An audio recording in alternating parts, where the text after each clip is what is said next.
The first is Austin. And by the way, this was, everyone's an undergraduate student except Austin took this specially ordered as a graduate student. All right, so to introduce myself and my concept today, this is YesChef, the restaurant consultancy website. I had 3 years experience with US Foods, which is a large distributor, as a salesman. So I was able to leverage some contacts and customers pretty substantially for this project. 3 slides, 3 parts to this presentation, so I'll be brief and hope we can get something out of it.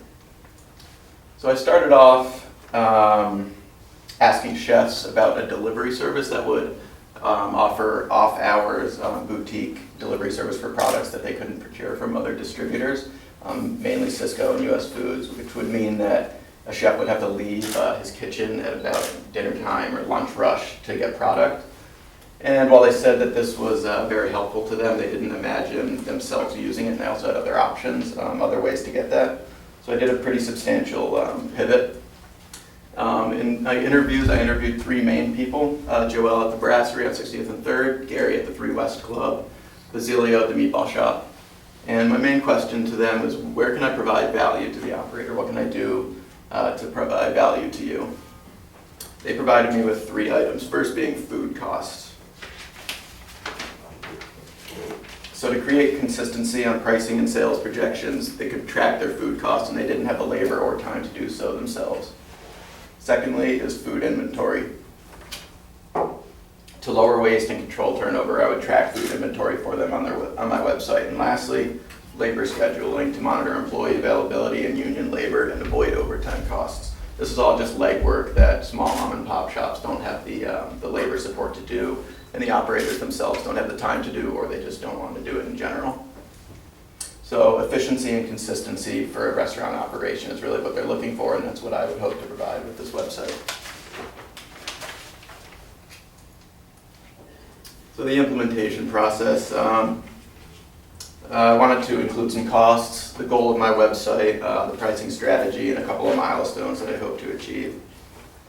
In my research, I found out that third-party development for a website with a pretty simple framework, such as this one, would be $10,000 to $15,000 with a $50 per month hosting price.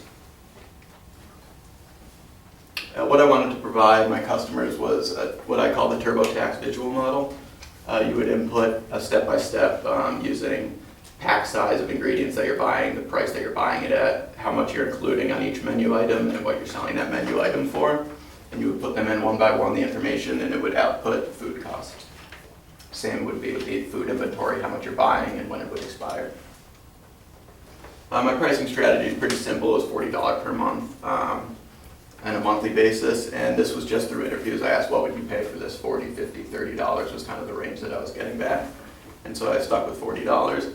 And the 2 milestones that I hope to achieve would be to cover the startup costs, which would be 25 customers for the 12 months at the $40 per month. And also to expand the website capabilities to show product availability. Because what ends up happening is a restaurant's going to have Cisco or PFG and US Foods, but different products are available at different times at different prices, and they end up shopping around. And so if I was able to, tell them what was available when it was available at the cheapest price, I could also provide value there, and that way they wouldn't have to shop around at different distributors. And a colleague of mine, very kindly of him, he emailed 50 of his customers, telling them about this service that I would provide, and he got 10 responses back saying that, yeah, of course, we would like somebody to come in and do that legwork for us. And so that's a 20% response rate, and it was much, much higher than I assumed it would be. So, my market validation. So Crave is a little sandwich shop on 43rd and 6th. It's nothing special. They don't have any, they just have a little oven and some toasters in there. It's like a Subway on steroids. It was very cool. And so what I was able to do was go in and talk to the owner who I had actually met previously. And he did not have any food costs of any of his items, and that is not a good business practice for a restaurant. So what I did was I took his 3 best-selling items and I provided him the food cost on each item. And what I found was that their best item is a turkey bacon club, and they were currently using a Smithfield pepper bacon that was 11 cents per slice. And as their best-selling item, to not know the food cost of it is not very good. And what I did was swap them out to a Hormel pepper bacon item that matched the specifications of the Smithfield, and it was 7 cents less, and it was also more readily available, and the price was less volatile, so the food cost was not only lower but more consistent, which is very important given the consistency and efficiency points that I made earlier. So what did I accomplish? I gave the operators food costs on every menu item. I lowered the food cost of their best-selling item and also gave them more consistency across the board in projections. And I identified other items that could be replaced by more consistently priced products. So in the end, I would say that my hypothesis was confirmed. The 20% response rate to my email, or my colleague's email, was high. And they said that they found value in this, and they even asked me if I could continue doing this in their restaurant. So while the website doesn't currently exist, I believe that my market validation was successful, and the service would be very good. So thank you for your time. Yes, you pointed out that it will cost you between $10,000 and $15,000 to develop a website. Mm-hmm. What type of website is that? Is that a website that gives information? Is that a website that actually does all the shopping in the back end? So the website would be like the Turbotax model. It would take care of 3 things. It would do their food cost calculations for them. It would do their food inventory tracking and their labor tracking. And the food cost would be the main goal of the website. And what they would have to do is input some information. It would have to be the pack size of the ingredients that they're buying, the price that they're buying it at, how much they're putting it, how much of the ingredient is going into a menu item and what they're selling the menu item for. And as they went through the steps and entered the information, you would hit enter and out would come the food cost at what percentage. And when you came up with that price, how did you come up with it? The $40? No, the estimation on the cost. That was just research, brief research that I did online as to the framework of a website. I don't know anything about website development.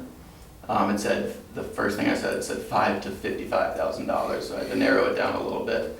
And I just understood that, this is a pretty basic website. The framework is pretty no frills. And so I settled on $10,000 to $15,000.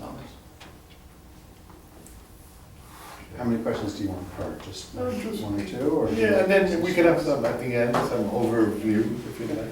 Okay. I mean, I could ask, but I don't know if we want to. Do you want me to ask a question for each one? Or? You give Do you have time? I mean, I do have one question, which is, so the validation that you did. First of all, great stuff. Validation that you did validated that there is a need for a consulting / service. Right. Not necessarily that there's a use case for a website per se. Absolutely, yeah. So do you feel that that validation was true validation or more validation that there's a market need, not necessarily validation about what the solution is to that market need? I think that the market need would be time saving to provide, make a restaurant operation more efficient. My responses that I got were mostly from mom and pop restaurants. The 3 West Club, he said, I have the labor to do these types of things. I don't find, any use for this. But for the places that are starting, just opening up, a husband and a wife decide to open a restaurant, they don't have the time to schedule or the experience. They don't know how to track the food cost. They could just enter the information that the website would ask for and it would do it for them. So it's really for the startup and for the mom and pop shops, just as a time saver and a way to track inventory. Great. Thanks. Thanks. And thank you. Very good. And next,